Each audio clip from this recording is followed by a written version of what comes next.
సాధారణంగా ప్రభుత్వ ఉద్యోగులు, పెన్షనర్లు తమ కనీస నెలవారీ పెన్షన్‌ను ప్రస్తుతం ఉన్న రూ. 1000 నుండి 7,500కి పెంచాలని ఎప్పటినుంచో పాపం పోరాడుతున్నారు.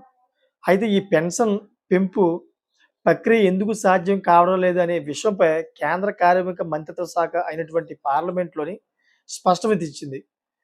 సో, ఎంపీ రాజేష్ రంజన్ అడిగిన ప్రశ్నకు సమాధానంగా ప్రభుత్వం పెన్షన్ పెంపుదలకు ఎదురవుతున్న ఈ సవాలును పూర్తిగా వివరించింది. సో, పెన్షన్ మొత్తాన్ని పెంచడానికి మోదీ ప్రభుత్వం ప్రధానంగా 3 కారణాలు ప్రస్తావించింది. ఈపీఎస్ 95 అనేది ఒక సామాజిక భద్రతా పథకం.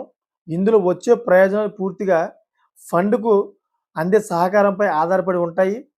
అంటే జమ అయ్యే నిబంధనలను బట్టి పెన్షన్ చెల్లింపులు జరుగుతాయని చెప్పింది.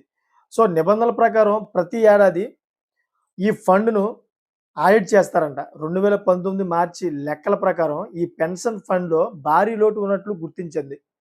సో, ఈ లోటు కారణంగా పెన్షన్ మొత్తాన్ని ఎక్కువగా పెంచడం ఆర్థికంగా సాధ్యం కాదని పార్లమెంట్‌లో కేంద్ర ప్రభుత్వం తెలిపింది. అదేవిధంగా పెన్షన్‌ను జీవన వ్యయ సూచికతో అనుసంధించడం లేక కరువు భత్యం అంటే డీఏ కల్పించడంపై గతంలో ఒక కమిటీ అధ్యయనం చేసింది. సో, పెన్షన్ ఫండ్ వాస్తవానికి స్థితిని బట్టి ఇది ఆచరణాత్మకమైనది కాదని ఆ కమిటీ తేల్చేసిందంట. సో, ఉద్యోగుల పెన్షన్ నిధి ప్రధానంగా యజమాని మరియు కేంద్ర ప్రభుత్వం ఇచ్చే సహకారంతో ఏర్పడుతుంది.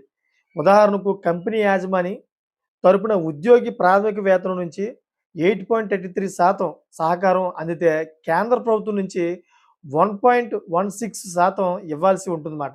అయితే ఉద్యోగి కనీస వేతనం 15,000 ఉన్న నేపథ్యంలో వారి పెన్షన్ 7,500 పెంచడం పెద్ద సవాలుతో కూడుకున్న పనంట.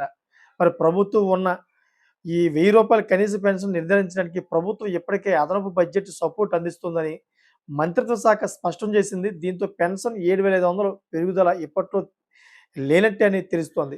ఇదంతా కూడా పెన్షనర్లందరికీ కూడాను ఒక శుభవార్త కాదు.